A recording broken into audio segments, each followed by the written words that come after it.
Okay. Turns out this video is actually pretty easy to write. Okay, so this is how your personality affects what you play. And I have quite a strong opinion about the games I play. So let's see if I'm right. By the way, these are all the games I play. You know, if you want, you can pause and watch it. Let's see. Of course, like I have played many games other than that. In 2016, Dr. Jeremiah Appleton and his team ran a study where they would have gamers fill out surveys regarding their personality. They would agree or disagree with statements like, I have a colorful imagination when I am alone, I enjoy... Wait, let me guess. You are introverted, you are incel, you don't get out of your house, you don't touch the grass.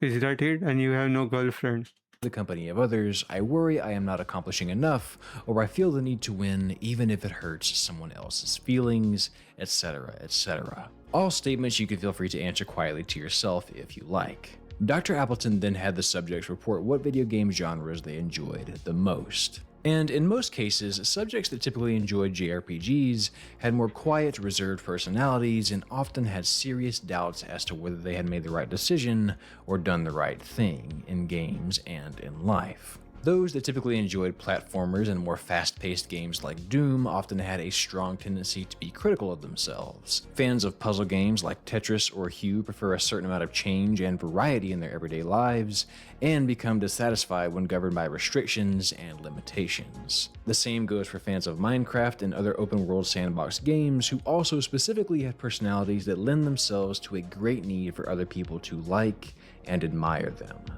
And if you're finding these statements to feel accurate of your own gaming preferences and personality, quit that, because every word of what I just said was made up. Yeah, because you know what? I play all of those games. Like I have played all of them. And as you grow old, for example, I did like to play, competitive games like CS:GO, Valorant, but now I feel like I'm enjoying the offline games more, like the single player offline games like Witcher 3, Elden Ring. Yeah, I kind of like those kind of games. And I have completely stopped playing the online games, you know? It's not that I can't play, but it's just that I feel like I'm not getting my time's worth in those games. I'm not enjoying them, and it is just like a job. Including that first line, this video is a royal bitch It is just a grind. to make. How does our personality affect what games we prefer playing? It's a damn good question, and one that has been investigated by people much smarter than me. But before we dive into this, I'd like to make a couple of disclaimers and a couple of examples. Out of you. I didn't set that whole opening thing up just to screw with you, although I didn't necessarily not enjoy doing that. I did it to point out that personality psych is a slippery slope. If you happen to really find yourself believing what I said about personalities there, you fell victim to the Barnum effect, which is how psychics and horoscope writers stay in business. Ambiguous statements that can be true of pretty much anyone when presented specifically to you about you can very easily begin to feel true.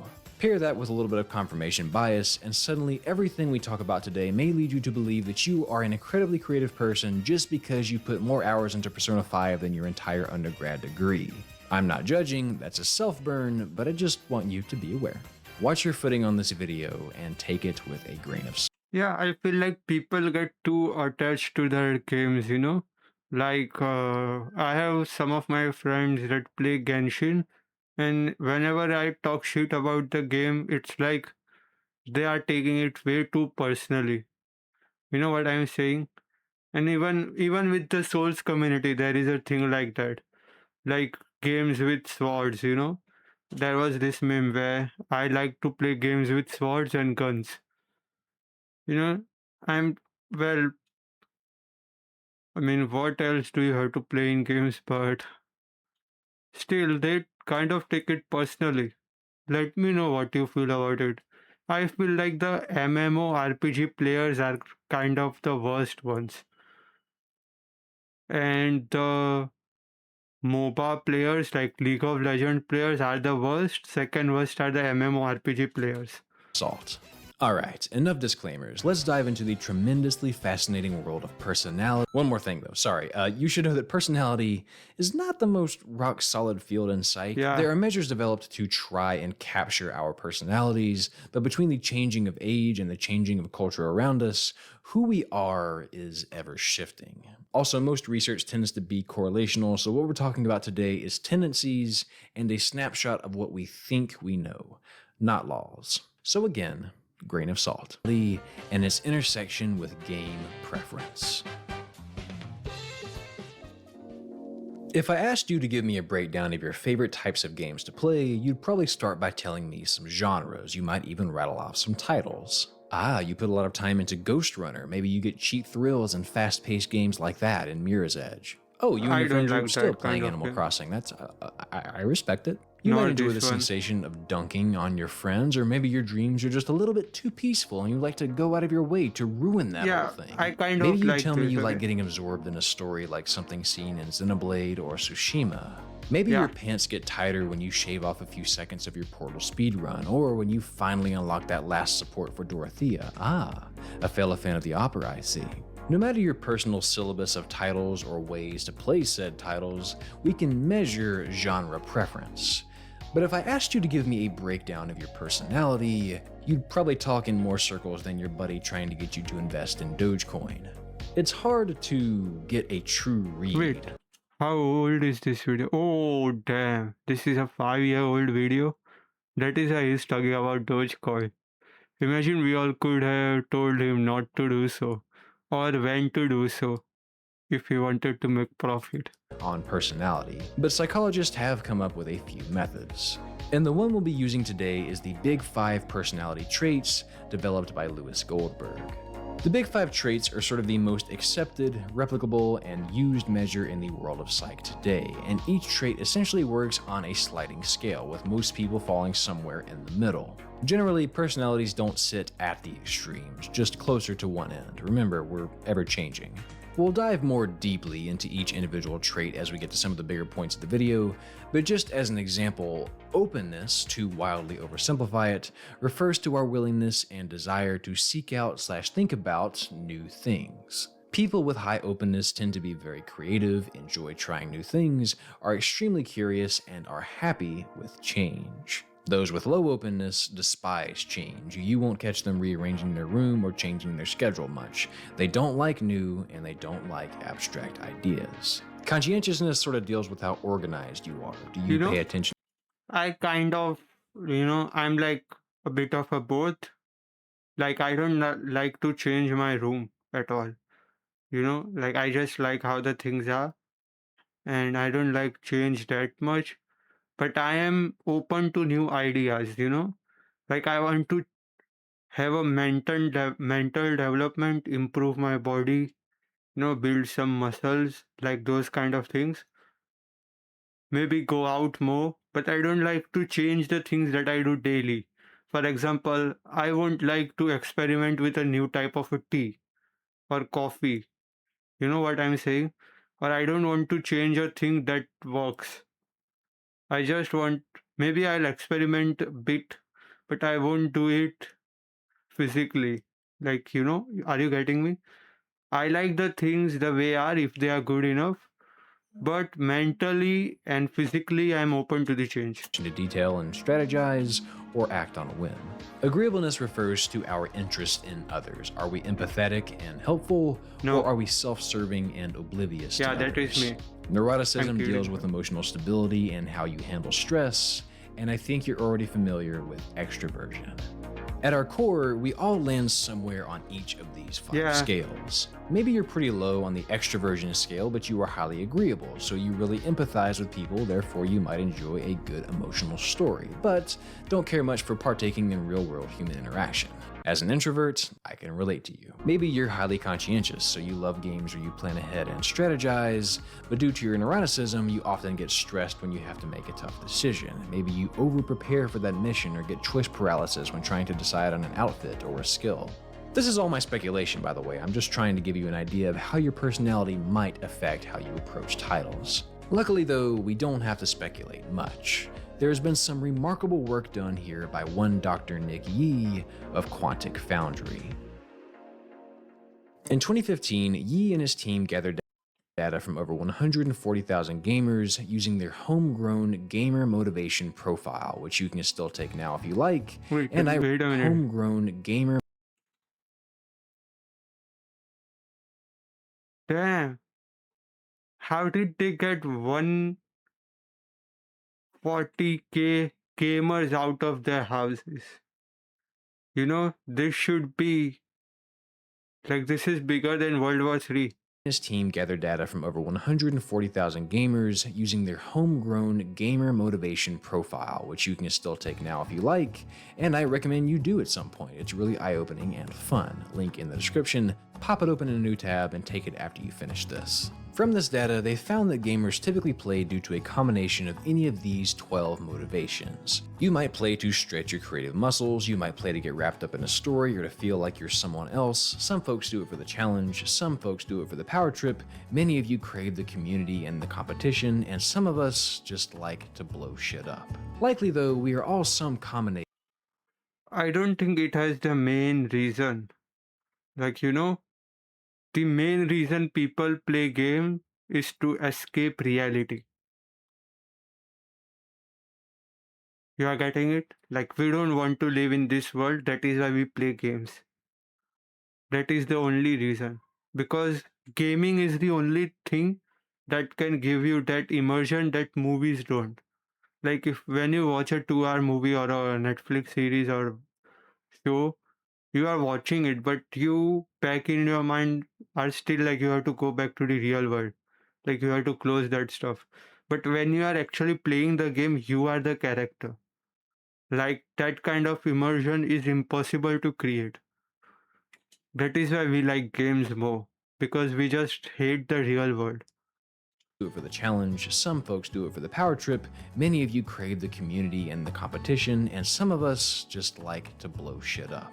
Likely though, we are all some combination of any of these. People are rarely so one-dimensional. And since most people exhibit multiple of these motivations when playing games, Yi and his colleagues used a little technique called multidimensional scaling for the data, which maps out the correlation between these variables. If two motivations are more correlated, they are put closer together, whereas motivations that are less correlated are placed farther apart. Meaning, since these two dots are close to each other, if you were really into gaming for destruction, you are likely also into it for excitement, but less likely to be into it for strategy. When you take a look at the full map from the data, you can get a better idea of what motivations are related. And you might see that you probably fall into one of these three clusters, or maybe even dip your toes into two of them, which is exactly what Yi and his team noticed. There were three higher level structures, three primary types of players that most motivation correlations fall under. Action social, which combines the love of fast-paced gameplay with player interaction. Immersion creativity, which combines the interest in stories, player expression, and exploration. And mastery achievement, which mixes the appeal of strategic gameplay, tough challenges, and chasing achievement. The discovery and power motivations are tricky. They don't really fit in just one cluster, and according to Yi, they sort of act as bridges between the three major groups. Meaning, if you identify with the immersion creativity cluster and the mastery achievement cluster, discovery likely really appeals to you. Now keep in mind, this is simply motivations we're talking about, not how personality affects them. But what's fascinating is that much like the Big Five personality traits, the gamer motivations mapping is consistent across several different regions and cultures, which could suggest that gaming motivations and personality are both in some ways universal for all of us, and furthermore could be related in some sort of consistent manner. As I was reading up on this and writing the script for this video, I realized that all that was left to do was find proof of this relationship.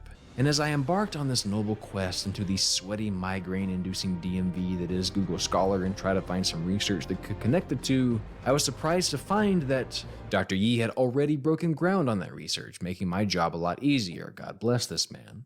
Only a few weeks later, the good people over at Quantic gathered data from the gamers who filled out their gamer motivation profile and a Big 5 personality test. They then analyzed the correlations between the participants' offline personality traits and their gaming motivations. Pretty much what I made up in the beginning of this video, but this time Let me guess, the more incel type of people you are, the more you like competitive and challenging game.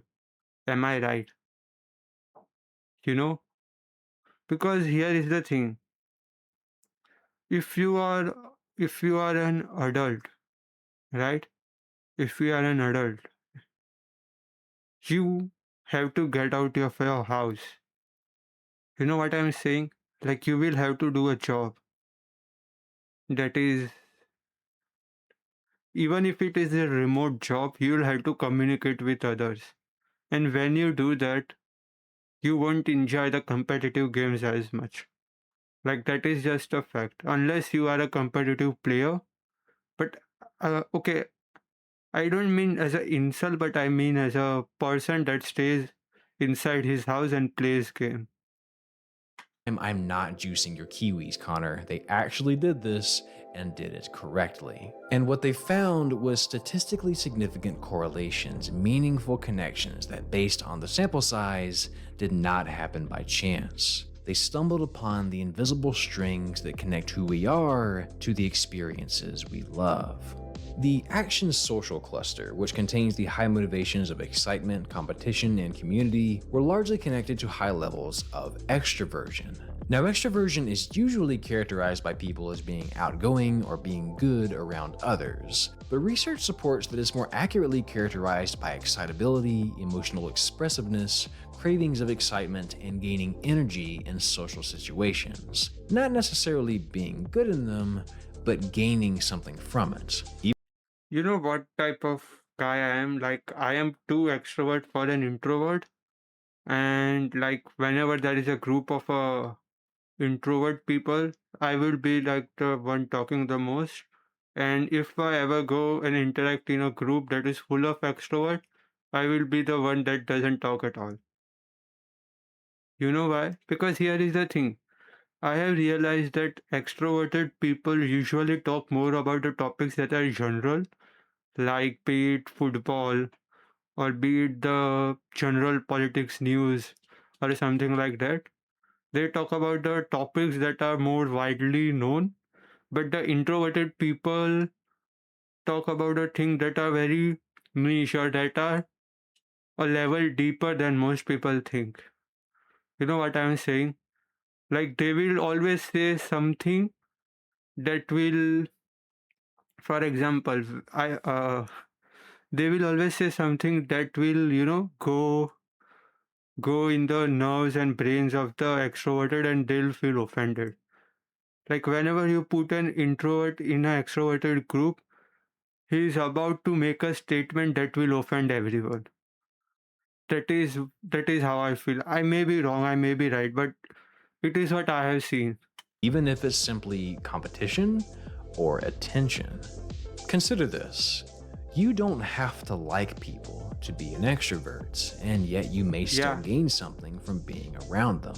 So you may very well choose to pick up fighting games because your extroversion makes you crave the competition, just as well as you may play action adventures for the constant excitement, or MMOs and social sims because you do actually like the people in your life and get something meaningful from kind interaction with others. Another correlation they found was between openness and the immersion creativity cluster. RPGs, sandboxes, open worlds, anything with a deep immersive story or a way to express creativity. Most players that enjoy these games tended to have high levels of openness, which, like we discussed earlier, is characterized by imagination and creativity. Folks high in this tend to have a broad range of interests, enjoy change, and are open to new and varied experiences. Which may explain why these people can finish JRPGs even after weird interactions like, You know, this is how I earn a living. Huh? Really? I thought you were just doing it for fun. I suppose some people do. Hello, I'm Some People. Nice to meet you. I joke, but this is What? 100% me. I'm here for the story, and I don't You know, I kind of liked those NPCs being a little bit weird. It was a fun experience. Now I rarely play games that have NPC and that talk too much. Dark Souls and Elden Ring reference there. But even though, see, here is the thing, you know what? Even though the NPCs in Dark Souls and Elden Ring and every that type of game talk too less, but the feeling they give is insane. Like, for example, I'll tell you, there is the Rani, alright? That is like the Moon Princess or something like that. Even though she talks a lot less, but immersion she gives is insane. You get what I'm saying? And this type of NPC, like this one here. I suppose some people do. Hello, I'm some people. So these are like mostly filler NPCs. I don't actually know, but they are like filler NPCs. They are there to stop you from progressing or waste your time. They are not there to make your immersion better. I feel like The Witcher 3 has the best NPC that is between them. Like, Witcher 3 has such good side quests that it is just insane how good that game was. And I kind of still feel like I'll play it more. Nice to meet you. I joke, but this is 100% me. I'm here for the story, and I don't care how weird things get. I'd be willing to bet that the Undertale fanbase is full of high openness people because, again, the trait is all about painting outside the lines, which is probably why it also correlates highly to the enjoyment of sandboxes like Minecraft and games with hefty customization like Monster Hunter World. Conscientiousness was slightly mapped to the Mastery Achievement cluster, which makes sense. Highly conscientious folks are preparers, strategizers, task-oriented schedule followers that likely find challenging strategy games like Advance Wars and XCOM to be just the right scritch to their itch. The correlation here wasn't as strong as the others, but it may shine a little light on the type of people that enjoy finding all of the achievements. Again, that highly conscientious detail and task-oriented nature probably lends itself to finding some pleasure in unlocking all the achievements and getting all of the collectibles. Okay, I'm gonna come up for air now. That was a lot of big words. Couple things to Yeah. note. The correlations here are significant and they were insightful, but they aren't exactly high, meaning that this only Alright, let us take a look at it. Antisocial. Alright. Mastery achievement, and immersion creativity. I feel like, I am I am kind of antisocial and creative type of a guy. But I do like challenges also. I kind of don't like strategy that much unless I am really interested in it. Like, for example, I am really interested in making my character the best I can. But other than that, I'm not really interested in strategies. I just like kind of going a bit hardcore rather than focusing too much on the best strategy and one-shotting the enemies and something like that. gives us a glimpse into what is usually the case, but is certainly not universal Most truths. people are After all, you may be the most there will be detail-oriented, a lot of conscientious person correlation. on Earth, and yet hate playing strategy games because your personality ruins them. Maybe they just come off as a chore and you have too many of Yeah, those in real life, so you'd rather exactly. unwind with something relaxing. Like I said earlier, fat grain of salt. If episode 1 Take and forward. psychology studies have taught me anything, it's that There's always a bigger fish. and there is always an exception. But I do think that there is a lot of truth in these correlations. After all, if you're super introverted, you likely would enjoy playing alone. If you're high in openness, the stranger and more novel a world is, the more likely you are to really want to It sink is your teeth in. For me, it is not like I am super introverted. It is just like I am unemployed and all of my friends are actually doing a job. Like I am a student, like that has done graduation and I'm kind of doing masters now. But there are a lot of people that are that are employed, but they just scroll and they just don't want to play games anymore. That is how it is. To it. Which, by the way, this kind of supports my personal theory of why when a new game trailer drops, you may find yourself going, not for me, whereas your buddy gets hype and just tosses it on their mountain of a backlog because they want to play it all. High openness is great and all, but if everything new is appealing, RIP to your buddy's wallet and free time. Or maybe Yeah. you're the buddy. I'm the buddy. My backlog is bigger than my future. For what it's worth, my take on how who we are affects what we play has to do with personality reinforcement. We seek out not just games, but media in general that reflects our personality. Like Dr. Yi mentioned in the closing statements of this study, games are often stereotyped as escapist fantasies Yeah. so that we can be who we're not. But we may in fact play them to better experience who we truly are, how we actually tick, and better understand our own identities. A few studies gathered in a meta-analysis by NCBI. You know what I feel like? I feel like, when you are playing a game and the type of character you build is what you actually are in your mind and actually how you want to be. For example, if I am really skinny and I am always building a character that is buffed or jacked, you know what I'm saying? So in my mind I always wanted to be that. And if I am like attractive and I have to build a character, and that would be the other way. All right. If I am like really ugly, you know, and then I will try to build the character that is the best looking character that there is. This is what I think. I don't know if it is true or not. Let me know. Reveals that our music and television consumption is often for purposes of identity management, emotional regulation, and companionship, especially in younger people. Which leads me to believe that in a lot of ways, gaming may influence our personality in the same way personality affects our gaming.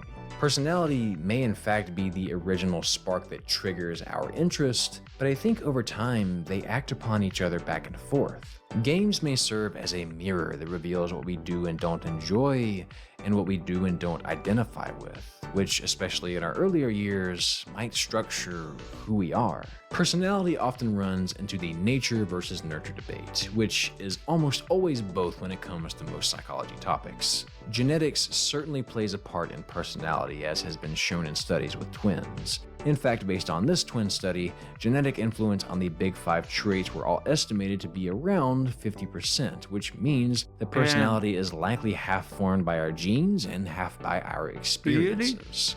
So the reason you keep coming back to fighting games may be because you are highly extroverted, but it may also be because your first gaming experience as a kid was Melee.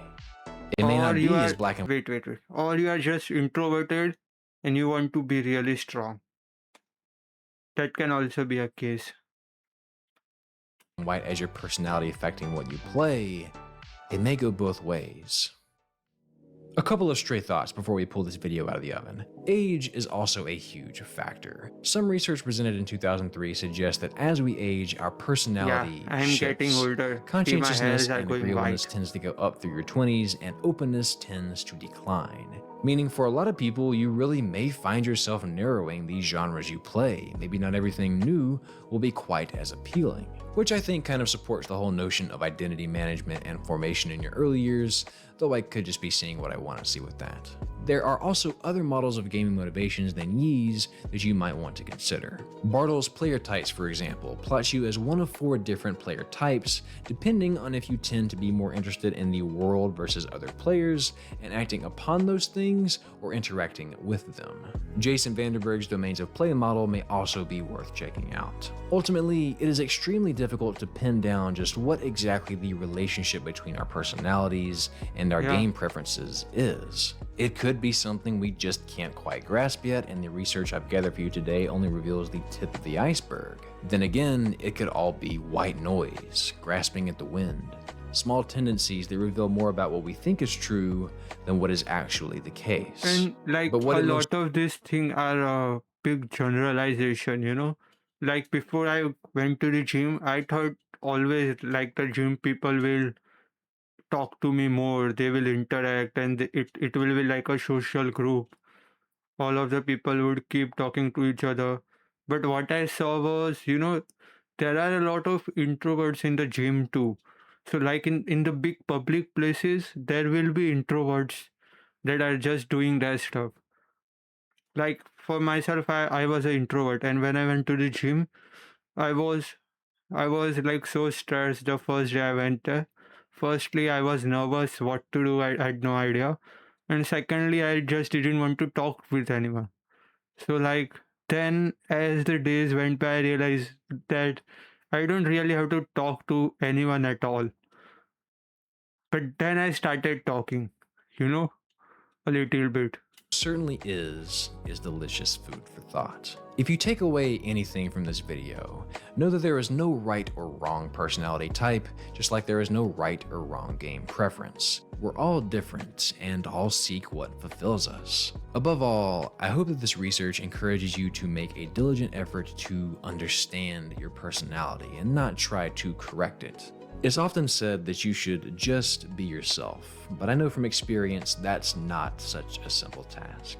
I think a better piece of advice would be get to know yourself. Take the time to learn who you are, pay attention to what makes you smile, and don't be ashamed of it. Games have always helped me do that, and regardless of how your personality truly affects what you play, I think as long as you're enjoying yourself, it doesn't really matter, does it? Okay, that was a good video. Wait, is there more?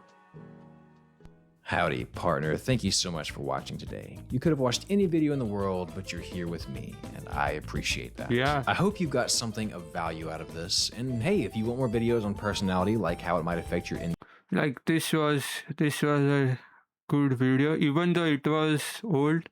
But this type of video doesn't age at all. I mean, for example, everyone will still click on these videos even though they are old because they want to know more. Usually, the older you are, the wiser you are, they say. Like my hair. Alright, so give it a like. Where go to this channel. I will have a link in description. Watch his video and watch mine too.